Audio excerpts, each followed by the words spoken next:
Estamos en No se diga más, estamos conversando con el ministro de Economía, Planificación y Desarrollo, Miguel Seara Hatton. Don ministro, me gustaría que por favor nos cuente un poquito sobre cuáles serían los grandes retos del gobierno para hacer frente al crecimiento económico, para que podamos mantener este crecimiento económico en los próximos años. Mira, yo creo que yo otra vez reitero que la capacidad de resiliencia de la economía dominicana es algo increíble. O sea, realmente la economía dominicana puede reaccionar en el corto plazo. Nosotros, las exportaciones han crecido, superamos ya los niveles del año 2019 a la misma fecha. O sea, mes de junio ya superamos el nivel que teníamos de exportaciones de bienes de zona franca y de exportaciones nacionales. Y ese es el motor de la economía, las exportaciones. En turismo vamos avanzando, no tan rápido como hubiésemos querido, pero estamos avanzando. Ya creo que llegamos en junio teníamos como 500,000 de visitantes y estábamos en un poco más de la mitad de lo que teníamos en junio del año pasado.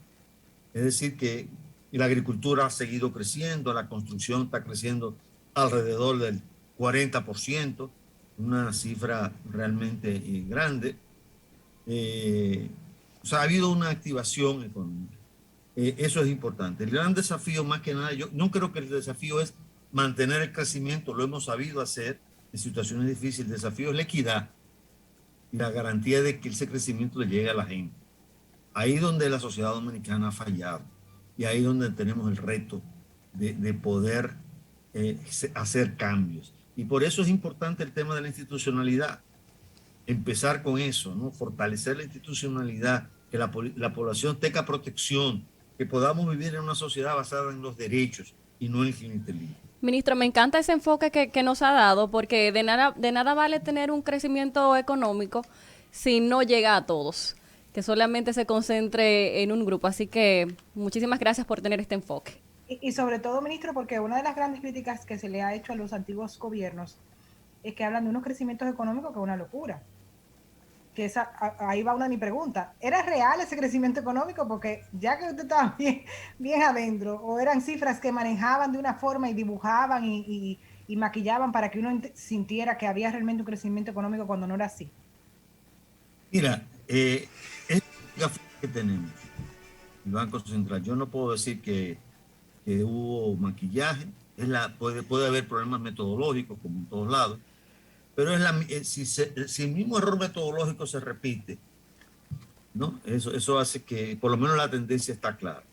Debo decir que ese es el número que da el Banco Central. En las proyecciones sí son proyecciones ya de diferentes instituciones, son modelos que se han corrido. Realmente tenemos muchos modelos, muchas formas de proyectar el cálculo y más o menos ese es el ritmo de crecimiento que hay. Pero te repito, ahí no está el problema. No, El sino problema es la obviamente en qué equidad. impacta. Entonces, ¿qué Exactamente. sería diferente entonces ahora, ministro? ¿Qué sería distinto para que ese crecimiento pueda llegar a la población? Mira, la forma como se gasta y cuáles son las prioridades de gasto. Yo creo que eso es la diferencia. Nosotros tenemos que mejorar la calidad, por ejemplo, educativa. El 4% en educación se convirtió en un formidable negocio inmobiliario en el país. Y eso no puede seguir así. Tenemos que mejorar la calidad educativa. Ahí es donde tenemos el gran reto. Un niño dominicano, ahí es lo que se llama el índice de capital humano del Banco Mundial. Y uno de los indicadores es educación. La expectativa de escolaridad de un niño dominicano que nace hoy es alrededor de 12 años. O sea, completa primaria y bachillerato, ¿no? Pero sin embargo, sale con una formación de 6 años de escolaridad, ¿no? La mitad, ¿no? O sea, esa es la escolaridad con que sale.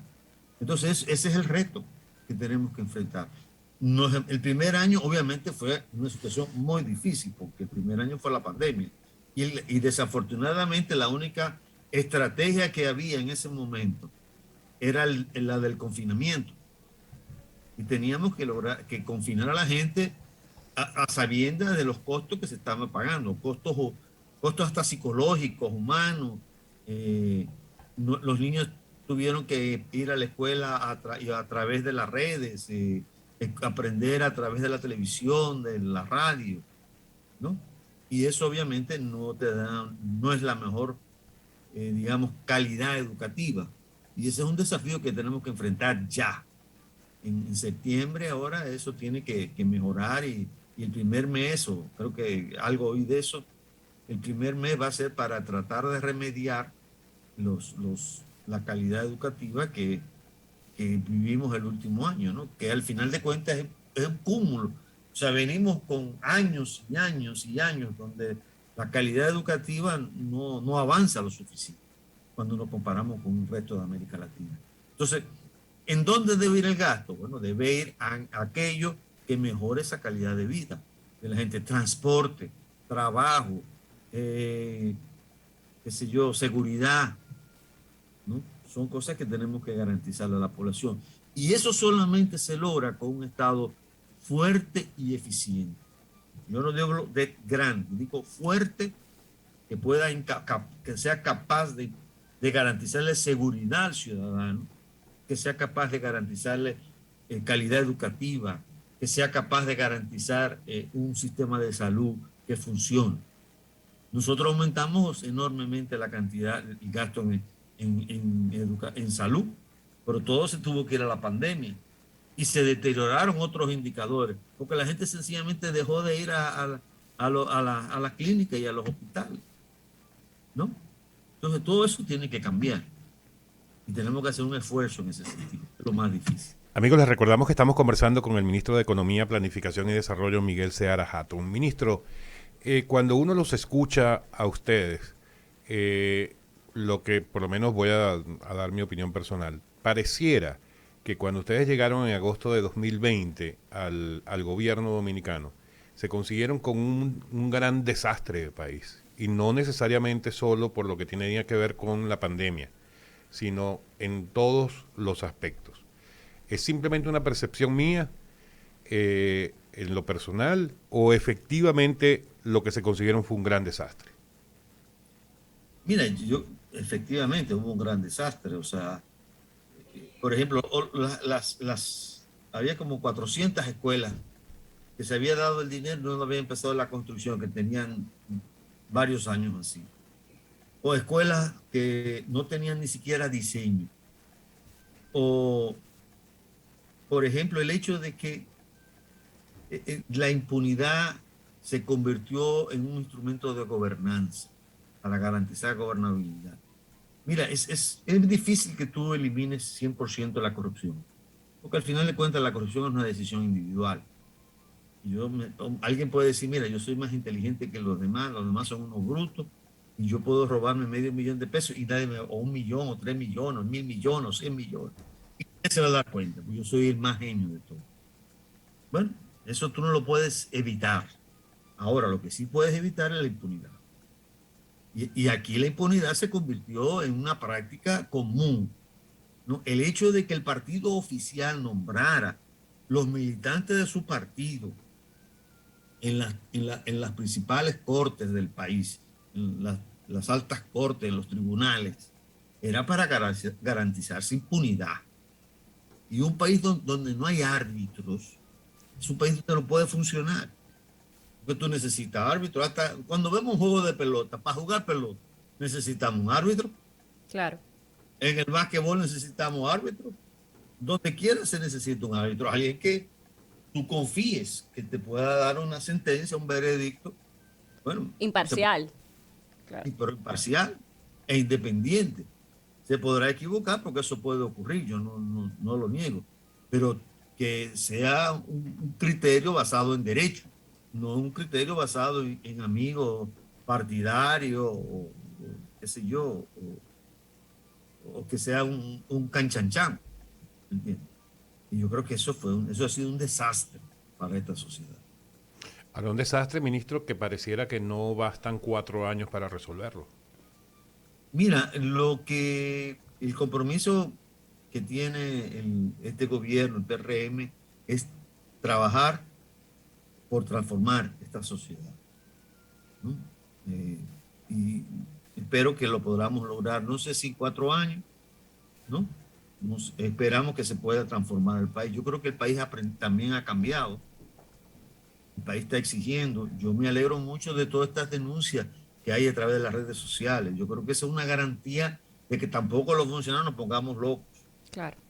Es lo más fácil que hay, ¿eh? Pero ahora es muy difícil. Si tú te gastaste 5,000 pesos, 10,000 dólares en una botella de vino, te lo sacan porque te lo sacan. No te lo sacarán el primer día o el segundo día o el tercero. Pero en algún momento te lo sacan y te genera una presión muy grande. Y Así la gente es. aprende de que tiene que comportarse de una manera diferente en la sociedad. Porque es una sociedad civil, militante, organizada. Hay un poder ciudadano que es fundamental para que haya democracia. Ministro, y ahora que usted menciona eso, hemos escuchado que hay temor entre los mismos directores de diferentes instituciones, los mismos ministros, porque hay un nivel de observancia muy grande de la población, pero también de su mismo presidente. Es así, o sea, están asustados, no quieren gastar 2 pesos porque va y después hay No, yo problemas. creo que la prudencia, todo depende de cómo es. Yo soy, por ejemplo, una persona austera. Soy tacaño, como decía. Como todos los economistas. Yo soy austero, es verdad. O sea, mis necesidades son muy reducidas. Sobre todo, mientras más viejo, más menos necesita cosas, ¿no? Pero en general, yo te puedo decir que un respeto, un compromiso con ser eficiente, con mejorar la calidad del gasto. ¿No? Y puede ser que alguna gente, uno va aprendiendo además. Cuando uno llega, aquí yo me encontré que hay reglamentos para todo, ¿no? Para beberse un vaso de agua hay un reglamento. Lo que pasa es que ese reglamento nunca se cumplía, ¿no? Ahora el presidente ha sido muy incisivo y dice que entre la rapidez y la transparencia y hacer las cosas bien, él prefiere hacer las cosas bien y no rápido. Y eso ha explicado un poco el tema del gasto de capital, que no ha sido tan rápido como nosotros esperábamos que hubiese reaccionado. Ministro, ¿y es verdad que en el Palacio Nacional ahora nada más brindan café y agua? ¿Sí? Bueno, a veces me han brindado limonada. Que Limonada. limonada frozen, la pido, pero a veces me han brindado limonada frozen. No, el presidente no bebe, si acaso se bebe una copa de vino. En todo el tiempo que tengo conociéndolo, si acaso lo he visto una copita de vino en una cosa, en una actividad social. Tengo otra pregunta más, Alex, y es sobre el tema del estado de emergencia, que cada vez que se habla de estado de emergencia, viene la población, ¿por qué más tiempo para extender ese plazo? A nivel económico, ese estado de emergencia la gente le teme porque eso abre una llave. ¿Cómo podemos llevarle ese mensaje a nuestros radioescuchas de que entiendan que la intención es manejar mejor la pandemia y no abrir esa llave para los gastos? Porque hay temor sobre ello, porque hemos tenido ese mal uso del estado de emergencia. Sí, pero no es un estado de emergencia, no es que tú puedes gastar como quieras, eso no es así. Bueno, pero El hemos, estado de, hemos tenido casos y hemos tenido pero casos. no, que hay una diferencia entre el estado de emergencia eh, de este tipo, que es que tú puedas establecer, por ejemplo, un toque de queda, Sí. ¿no? Y lo que tiene que ver con el estado de emergencia como consecuencia de un desastre natural. Sí, no, pero yo le digo, por ejemplo, el estado de emergencia permite que quizás hay procesos para unos medicamentos. Pasó un ejemplo con las mascarillas y cosas así, que hay partes que se pueden obviar por ese estado de emergencia.